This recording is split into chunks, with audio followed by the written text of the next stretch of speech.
Students, welcome to you और in your own YouTube channel CS पाठशाला। जैसा कि हम लोग लास्ट वीडियो में अपना क्लास 11th का 2023 और 24 का कंप्यूटर साइंस का पूरा सिलेबस डिस्कस कर चुके थे। तो उसके बाद हम लोग अपनी वीडियोस की स्टार्टिंग कर चुके हैं आज से, और हम लोग अपने फर्स्ट चैप्टर को, क्लास 11 के फर्स्ट चैप्टर को बिल्कुल बेसिक से पढ़ने वाले हैं। यानी कि जिनको कंप्यूटर बिल्कुल भी नहीं आता था और उन्होंने क्लास 11th में कंप्यूटर साइंस ले ली है, टेंशन की कोई ज़रूरत नहीं है। हम लोग आपके साथ हैं और आपको बिल्कुल बेसिक से पढ़ाना शुरू करेंगे, शून्य से शिखर तक। ठीक है, हम लोग आपको यहाँ से बिल्कुल बेसिक से पढ़ाना शुरू करेंगे। जिनको कंप्यूटर नहीं भी आता कोई परेशानी नहीं है। अब आप कंप्यूटर की टेंशन छोड़ दीजिए, कंप्यूटर की टेंशन अब हमारी है। कंप्यूटर साइंस जिसने ली है वो अब हमारे ऊपर आ जाए। अगर इस चैनल को अगर उसने सब्सक्राइब कर लिया है तो अब उसकी जिम्मेदारी हमारी है उसको अच्छे मार्क्स दिलाना। तो स्टार्ट करते हैं आज की वीडियो को।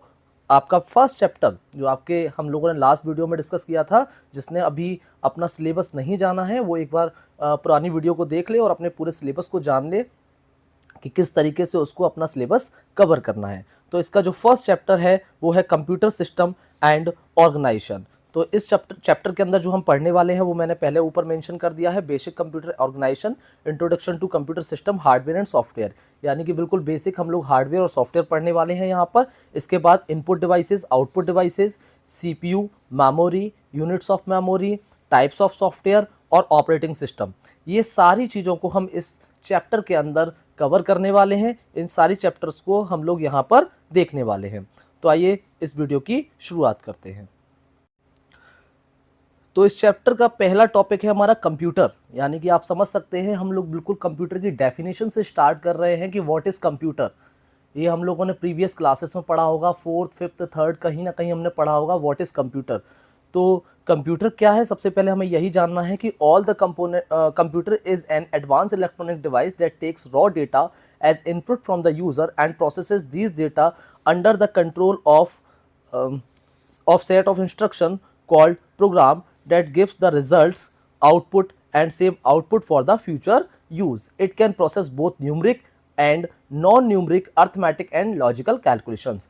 तो अगर हम सिंपली अगर बात करें तो कंप्यूटर क्या है, एक इलेक्ट्रॉनिक डिवाइस है जो आपसे इनपुट लेती है। इनपुट किस फॉर्म में लेती है? रॉ डेटा के फॉर्म में। रॉ का मतलब क्या है बेटा, यहाँ पर रॉ डेटा का मतलब क्या है? रॉ डेटा का मीन्स है यहाँ पर जिसका कोई मीनिंग ना हो, जो मीनिंगलेस हो।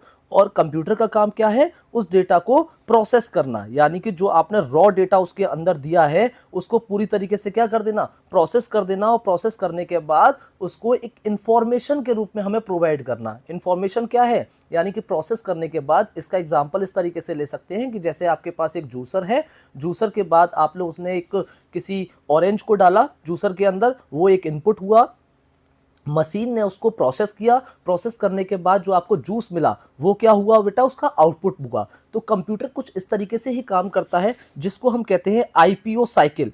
आई for input, P for process and O for output. यानी कि ये पूरा का पूरा कंप्यूटर आपका आईपीओ साइकिल पर काम करता है, जिसमें इनपुट, प्रोसेस और आउटपुट का रोल होता है। जैसे मैंने अभी बताया कि अगर एक ऑरेंज है तो वो क्या है, एक इनपुट है। उसको मशीन को, जब जूसर को हमने ऑन किया तो वो प्रोसेस हुआ, और प्रोसेस करने के बाद हमें क्या मिला, एक गिलास जूस मिला, जो कि हमारा क्या हो गया, आउटपुट। वही हमारी क्या है, इंफॉर्मेशन। तो कंप्यूटर कुछ इस तरीके से ही काम करता है। न्यूमरिक और नॉन न्यूमरिकल डेटा का मतलब क्या है कि यानी कि वो अर्थमेटिक और लॉजिकल कैलकुलेशंस करता है। इसको हम आगे समझेंगे कि अर्थमेटिक और लॉजिकल कैलकुलेशन कौन करता है।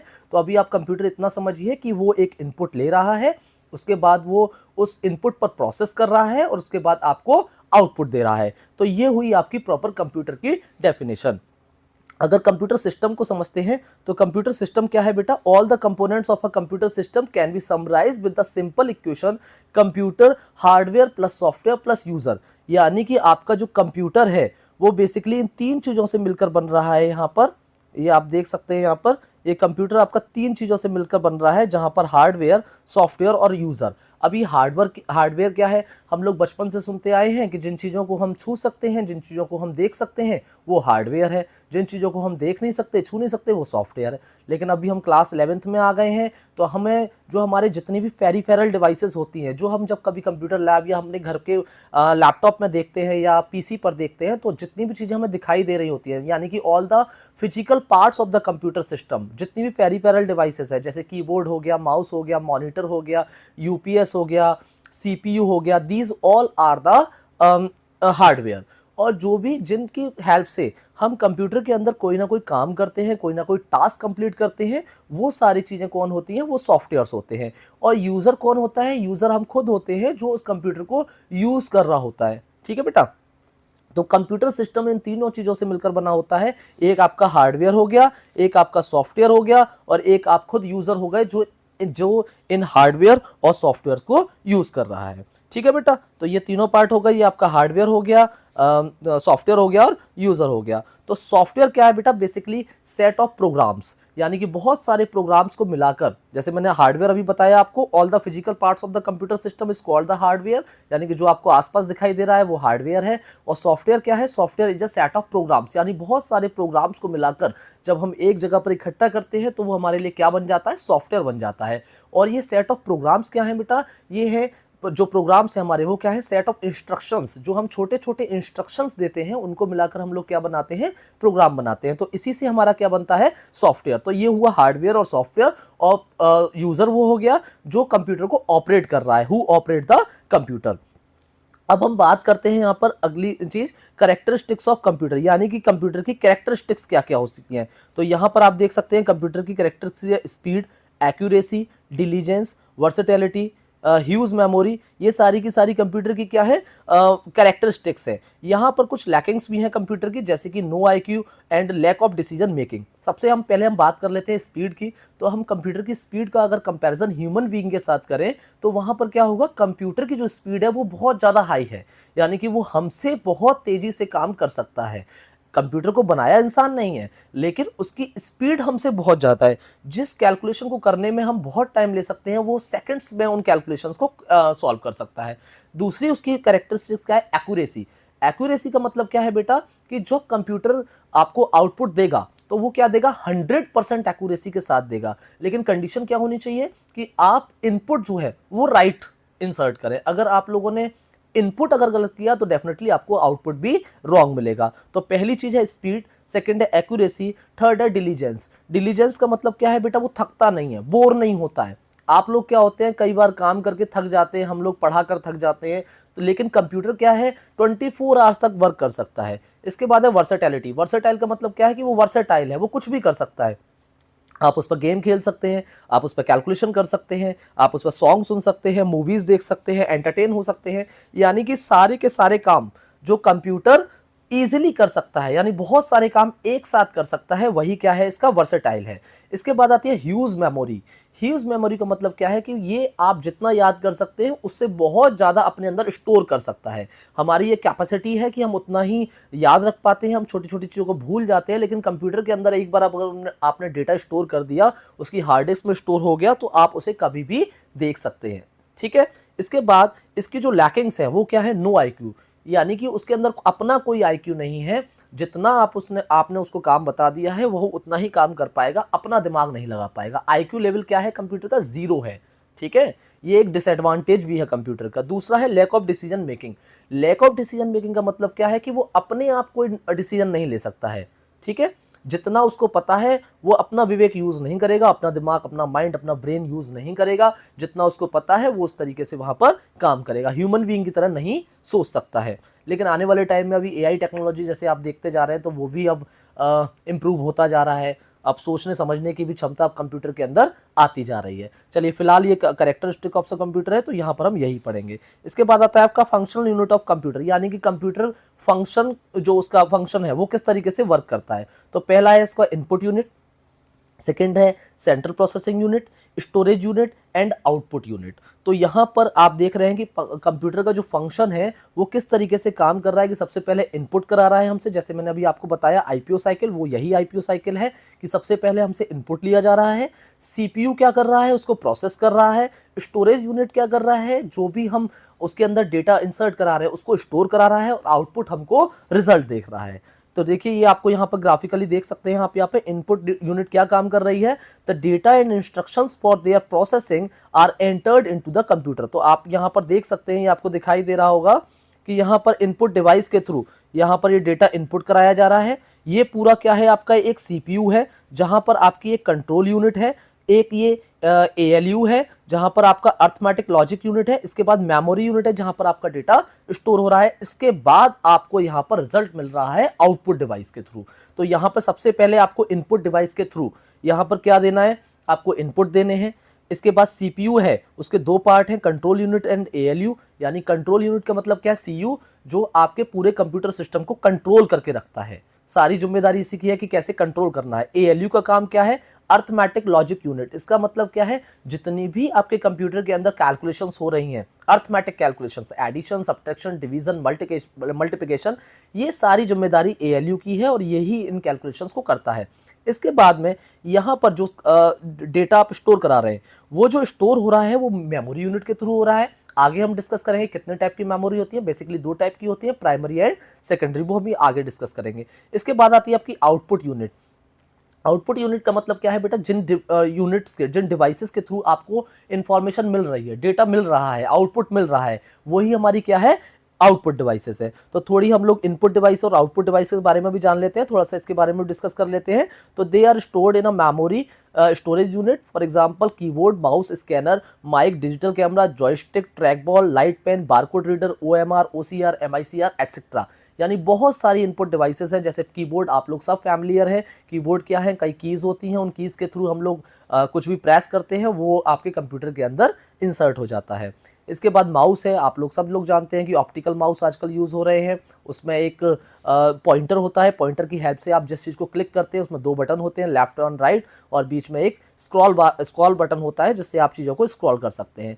थर्ड है आपका स्कैनर। स्कैनर का काम क्या करता है बेटा, स्कैनर होता है आपका प्रिंटर का opposite. Scanner convert the hard copy into soft copy. Hard copy का मतलब क्या है कि जो आपके पास पेपर है, अगर हम उसको स्कैनर मशीन के अंदर रखेंगे तो वो उसको किस में कन्वर्ट कर देगा, आपके कंप्यूटर के अंदर ले आएगा, यानी कि उसको सॉफ्ट कॉपी में कन्वर्ट कर देगा। यही काम है किसका, स्कैनर का। तो स्कैनर कैसी डिवाइस है आपकी बेटा, इनपुट डिवाइस है। इसके बाद माइक्रोफोन जो होता है वो भी क्या है आपकी, क्योंकि उसके थ्रू आपकी वॉइस जाती है, तो वो माइक भी आपकी क्या हो गई, इनपुट डिवाइस हो गई। डिजिटल कैमरा जिससे आप पिक्चर क्लिक करते हैं अपने, वो भी आपकी पिक्चर को क्लिक कर रहा है, तो वो भी इनपुट डिवाइस हो गई। जॉयस्टिक जिससे आप गेम्स खेलते हैं वो सब है। ट्रैक बॉल क्या है, एक बॉल होती है, कई फोन्स में भी आती थी पहले, तो इस बॉल के थ्रू हम लोग अप एंड डाउन करके चीज़ों को सेलेक्ट कर सकते हैं। लाइट पेन आप लोगों ने देखा होगा, जैसे मैं अभी अपनी स्क्रीन पर ये यूज़ कर रहा हूँ, this is example of light pen, कि मैं अपनी स्क्रीन पर ये इनपुट दे रहा हूँ इसको। इसके बाद बारकोड रीडर, आप लोग कई बार शॉपिंग मॉल में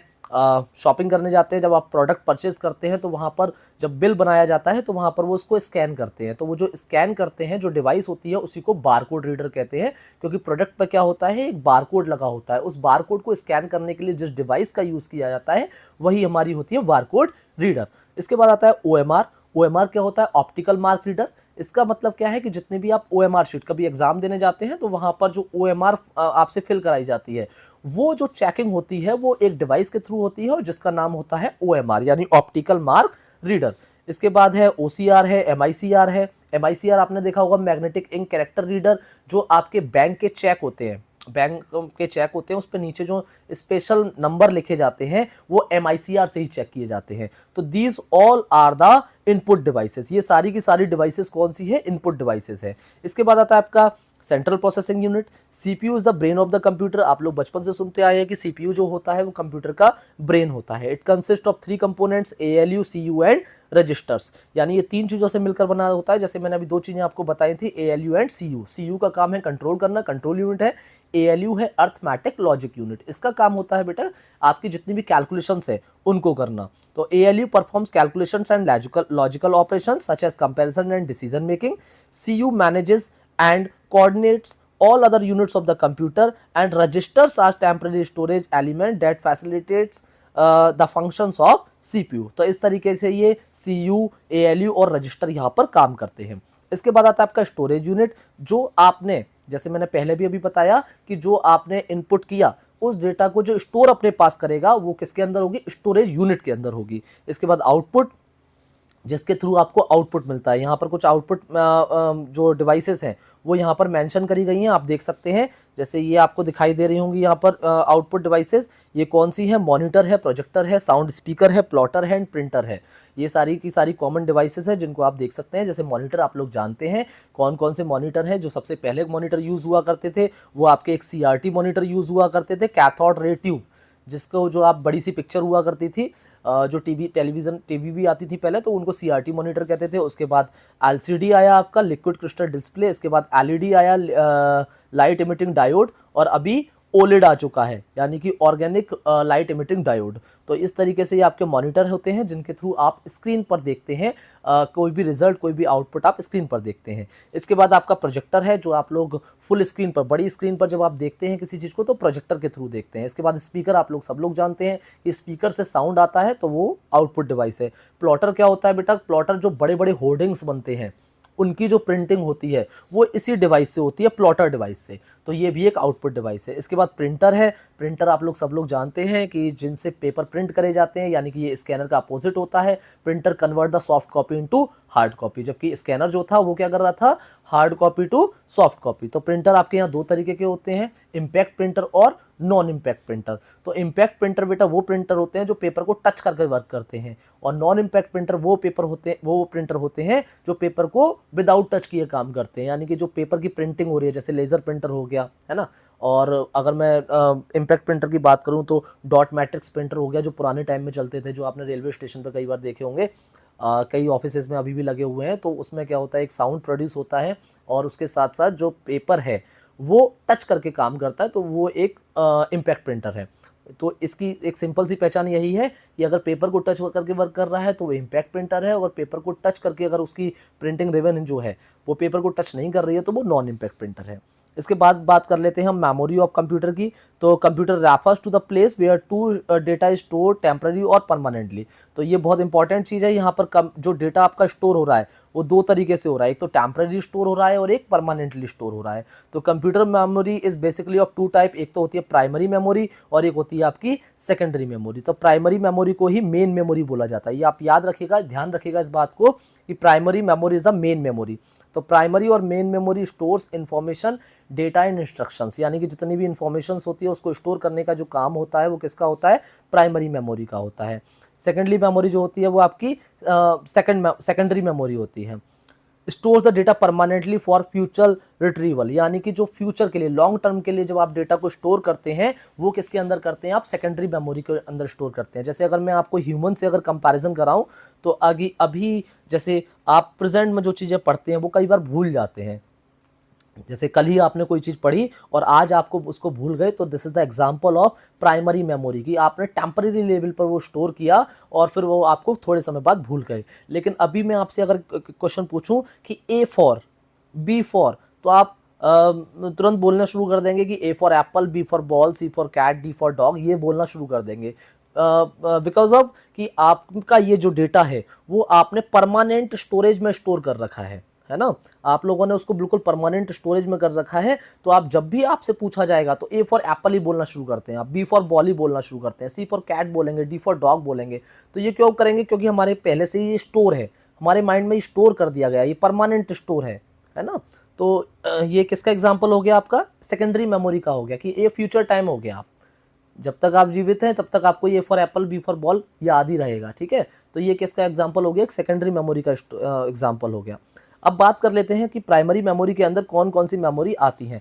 तो पहली जो मेमोरी आती है वो आती है आपकी रैम, यानी कि इसकी फुल फॉर्म जो होती है वो होती है रैंडम एक्सेस मेमोरी, ठीक है। It is the working memory write from the booting of the computer till the computer is shut down. This memory is in use to store all the operation done by the computer. तो जो भी आपकी calculation, जो भी आपकी applications, आपका चाहे mobile phone हो चाहे आपका कंप्यूटर हो, जितनी भी एप्लीकेशन, जितने भी सॉफ्टवेयर्स रन हो रहे हैं, मैंने जैसे अभी बताया कि बूटिंग से लेकर, कंप्यूटर के ऑन होने से लेकर कंप्यूटर के शट डाउन होने तक जितनी भी चीज़ें होनी हैं, जितने भी एप्लीकेशंस हों, सॉफ्टवेयर्स हों, वो सारे के सारे रैम पर ही रन होंगे। तभी हम कभी कंप्यूटर लेने जाते हैं या मोबाइल फ़ोन लेने जाते हैं तो पूछते हैं कि रैम कितने GB की है, तब वो बताता है मैं 4 GB रैम है इसमें, 8 GB रैम है इसमें। इसका मतलब क्या है कि जितनी ज़्यादा रैम होगी उतनी ज़्यादा हमारी कंप्यूटर की जो परफॉर्मेंस होगी वो उतनी ज़्यादा बेटर होगी। तो ये कंसेप्ट होता है रैम का कि आपकी जितनी भी चीज़ें होती हैं वो रैम पर स्टोर होती हैं।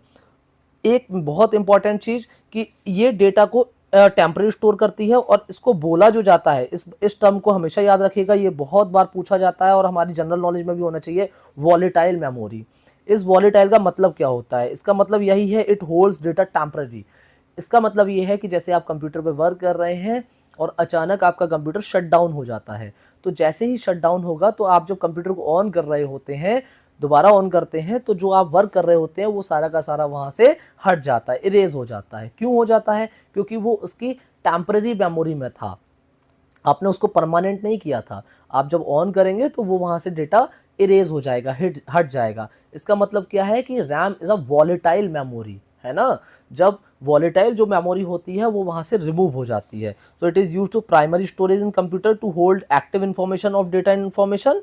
और ये नेक्स्ट पॉइंट में भी लिखा हुआ है, data is lost is power off. ये अगर पावर ऑफ हो गई तो आपका डेटा वहाँ पर आपको नहीं मिलेगा, आपका डेटा वहाँ से इरेज हो जाएगा। तो ये याद रखिएगा, जब भी आपसे पूछा जाए कि अगर एग्जाम्पल पूछा जाए कि आप वॉलेटाइल मेमोरी का एक एग्जाम्पल बताइए, तो आपको वहाँ पर लिख देना है रैम। तो रैम जो होती है वो एक वॉलेटाइल मेमोरी होती है, रैंडम एक्सेस मेमोरी। चलिए अगली बात कर लेते हैं हम, रोम मेमोरी। ये क्या होती है? Read only memory. Read only memory, तो read only memory is used to store the instruction provide by the manufacturer which holds the instruction to check basic hardware interconnector and to load operating system from appropriate storage device। इसका मतलब क्या है कि ये जब आपका computer बनाया जाता है, जब मैन्युफैक्चरिंग हो रही होती है, उसी टाइम पर आपका ये रोम में कुछ इंस्ट्रक्शंस स्टोर कर दिए जाते हैं। इसी की वजह से जब आपका कंप्यूटर ऑन हो रखा होता है, बूटिंग हो रही होती है, तो वो इंस्ट्रक्शंस यहाँ से फॉलो होते हैं। तो रोम का काम क्या है? रोम है तो वैसे मेन मेमोरी के अंदर, प्राइमरी मेमोरी के अंदर, लेकिन ये मेमोरी कैसी होती है? परमानेंट मेमोरी है, ये वॉलेटाइल नहीं है, ये नॉन वॉलेटाइल मेमोरी है। It is a non volatile, ठीक है, ये नॉन वॉलेटाइल है, यानी कि ये डेटा, ये काउंट तो प्राइमरी मेमोरी के अंदर होती है, लेकिन आप इसमें अपना डेटा स्टोर नहीं कर सकते हैं, ठीक है। इससे डेटा सिर्फ आप रीड कर सकते हैं, और कई चीज़ें हैं जिनसे हम इसको इरेज भी कर सकते हैं, वो हम बाद में पढ़ेंगे। तो अभी फिलहाल के लिए इतना ही है कि आप रैम और रोम को समझ लीजिए कि रैम क्या होती है, एक वॉलेटाइल मेमोरी है, और रोम जो है वो नॉन वॉलेटाइल मेमोरी है, ठीक है बेटा। तो इसके बाद हम बढ़ते हैं यूनिट्स ऑफ मेमोरी। यानी यूनिट्स ऑफ मेमोरी का मतलब क्या है कि जब भी हम कोई चीज़ चाहे मार्केट से परचेज करते हैं, चाहे लिक्विड में लेते हैं, तो हर किसी की एक मेजरमेंट होती है। जैसे हम कोई लिक्विड चीज़ ले रहे तो ml में, लीटर में, ऐसे करके हम लोग लेते हैं। जब हम कोई सॉलिड चीज़ लेते हैं तो उसके लिए हम kg, ग्राम्स इनका यूज़ करते हैं। तो कंप्यूटर में भी जब डेटा स्टोर किया जाता है तो उसकी एक यूनिट होती है। तो उस यूनिट की हम लोग बात कर लेते हैं। तो जो सबसे छोटी यूनिट होती है कंप्यूटर के अंदर, वो होती है आपकी बिट्स। वो कितनी क्या होती है बेटा? आपकी bits. Bits is the smallest unit of the computer system. तो बिट सबसे स्मॉलेस्ट यूनिट होती है, और 4 बाइट को मिलाकर क्या बनती है हमारी? 1 nibble. 4 byte is equal to 1 nibble, and 8 bits is equal to 1 byte, ठीक है। ये जनरल नॉलेज में भी कई बार क्वेश्चंस पूछ लिए जाते हैं। तो 4 बिट के बराबर 1 निबल होता है, एंड 8 बिट्स के बराबर 1 बाइट होता है। इसके बाद आपका बाइट्स 1024 बाइट्स में होते हैं 1 किलोबाइट, 1024 किलोबाइट में होते हैं मेगाबाइट, इसी तरीके से गीगाबाइट, टेराबाइट, पेटाबाइट, ऐसे ही ये जो है वो चलती चली जाती हैं। तो जो जनरली अभी हम लोग लास्ट जो हार्ड डिस्क वगैरह यूज़ कर रहे हैं वो किस में कर रहे हैं? टेराबाइट में, टीबी में। इसके बाद पेटाबाइट है, जेटाबाइट है, एक्साबाइट है, ये सारी चीज़ें और भी चलती चली जाती हैं। तो इस तरीके से आप अपने डेटा को जो स्टोर करते हैं, जो डेटा की जो यूनिट्स हैं, जब हम कभी किसी फाइल को स्टोर करते हैं तो वो कभी केबी में होती है, कभी एमबी में होती है, कभी जीबी में होती है। तो जो भी फाइल हम कंप्यूटर के अंदर स्टोर करेंगे तो उसकी कुछ ना कुछ यूनिट होगी, उसका कुछ ना कुछ साइज होगा, चाहे वो केबी में ही क्यों ना हो, चाहे वो एमबी में क्यों ना हो, चाहे वो जीबी में क्यों ना हो, तो उसका एक साइज होगा। तो उसी के अकॉर्डिंग हम यहाँ पर इसको स्टोर करते हैं। इसके बाद हम लोग बात कर लेते हैं सेकेंडरी स्टोरेज डिवाइसेस पर। अभी तक हम लोगों ने बात करी, वो करी हम लोगों ने प्राइमरी मेमोरी पर, है ना। अभी हम लोग बात कर रहे हैं सेकेंडरी स्टोरेज मेमोरी पर। तो if we want to save data for future reference and retrieval, then it's need to save in memory older than primary memory which is called secondary memory और ऑक्सिलरी मेमोरी। इसका मतलब क्या है कि जब हम किसी चीज़ को परमानेंटली स्टोर करते हैं, यानी कि अब जब हम उसको बाद में भी देखना चाहते हैं तो हम कभी भी उसको देख सकते हैं। तो ये सारी की सारी जितनी भी डिवाइसेस होती हैं, जितनी भी मेमोरी होती हैं, वो सारी सेकेंडरी मेमोरी होती हैं। जैसे इसके एग्जाम्पल आप लोगों को यहाँ दिखाई दे रहे होंगे, ये सारे के सारे इसी के एग्जाम्पल हैं। जैसे हार्ड डिस्क हो गया, सीडी हो गया, डीवीडी हो गया, पेन ड्राइव हो गया, फ्लॉपी हो गया, ये सारी डिवाइसेस, मेमोरी कार्ड हो गया, एसडी कार्ड हो गया, these all are the examples of the secondary memory. अब पहली की बात कर लेते हैं कि हार्ड डिस्क क्या है। तो हार्ड डिस्क दो तरीके की होती है, इंटरनल और एक्सटर्नल। जितने भी कंप्यूटर्स हैं आपके और जितने भी कंप्यूटर्स के अंदर जो अंदर पहले से ही इनबिल्ट है उसको हम इंटरनल बोलते हैं, और जो हम यूएसबी के थ्रू बाहर से अटैच कर लेते हैं उसको एक्सटर्नल हार्ड डिस्क कहा जाता है। तो हार्ड डिस्क बेसिकली क्या है कि एक ऐसी स्टोरेज है जिसके अंदर हम जितनी उसकी स्टोरेज है, जैसे 1 टीबी का स्टोरेज है तो 1 टीबी तक का डेटा हम लोग उसमें क्या कर सकते हैं, स्टोर कर सकते हैं। ठीक है बेटा, तो ये आपका कंसेप्ट है हार्ड डिस्क का। तो इट कंसिस्ट ऑफ वन और मोर रिजिड रैपिडली रोटेटिंग डिस्क। तो ये एक मैग्नेटिक मटेरियल और मैग्नेटिक हेड से बनाई जाती है जिसका आप लोग यूज़ करते हैं किसी भी डेटा को स्टोर करने के लिए। ठीक है, तो इसके बाद दूसरा आता है आपका सीडी। आप लोग सब जानते हैं कॉम्पैक्ट डिस्क। तो कॉम्पैक्ट डिस्क का मतलब क्या है कि जो सीडी है, जो अभी तो उसका यूज़ फिर से कम हो गया है, अब कोई सीडी वगैरह यूज़ नहीं करता है क्योंकि पेन ड्राइव वगैरह का अब ट्रेंड हो गया है, तो सीडी का अब लोग यूज़ नहीं करते हैं मोस्टली। तो सीडी की जो कैपेसिटी होती थी वो भी बहुत कम होती थी, 700 MB तक ही ये अपने पास डेटा स्टोर कर पाता था। तो इसमें हम लोग ऑडियो और वीडियो टाइप का डेटा स्टोर कर सकते थे। इसके बाद मार्केट में एक नया प्रोडक्ट आया डीवीडी, जिसको डिजिटल वीडियो डिस्क कहा जाता है या डिजिटल वर्सेटाइल डिस्क भी कहा जाता है। तो ये होती बिल्कुल सीडी की तरह ही है, और ये ऑप्टिकल डिस्क के अंदर आती हैं, ऑप्टिकल स्टोरेज मीडिया के अंदर आती हैं। बस इसमें और सीडी में अंतर ये है कि जो इसका स्टोरेज है, जो डीवीडी का स्टोरेज है वो सीडी से ज़्यादा होता है। तो इसका जो स्टोरेज है वो समथिंग 4.7 GB टू 8.5 GB होता है। इसके बाद आती है आपकी पेन ड्राइव। पेन ड्राइव आप लोग सब लोग जानते हैं, एक पोर्टेबल मेमोरी है जिसको आप इजी कैरी करके कहीं भी ले जा सकते हैं, अपना डेटा उसके अंदर स्टोर कर सकते हैं और कहीं भी अपने डेटा को यूज़ कर सकते हैं। तो ये जो होता है उसको यूएसबी पोर्ट के साथ हम लोग प्लग करके कहीं भी उसको यूज़ कर सकते हैं। तो ये जितनी भी डिवाइसेस मैंने अभी आपको बताई ये सारी की सारी सेकेंडरी स्टोरेज थी। तो प्राइमरी मेमोरी सीखा हमने यहाँ पर और सेकेंडरी स्टोरेज सीखा। इसके बाद आता है हमारा ऑपरेटिंग सिस्टम।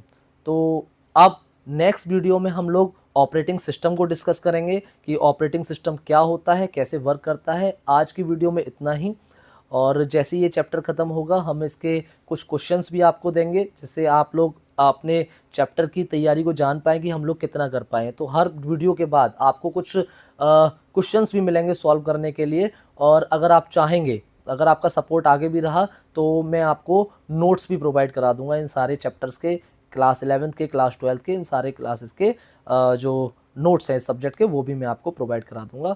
तो अगर आपको ये वीडियो अच्छी लगी तो आप इसको लाइक करें, सब्सक्राइब करें चैनल को और शेयर करें, और आगे इस तरीके की वीडियो आपको मिलती रहें, इसके लिए हम लोग कोशिश करते रहेंगे। चलिए, थैंक यू।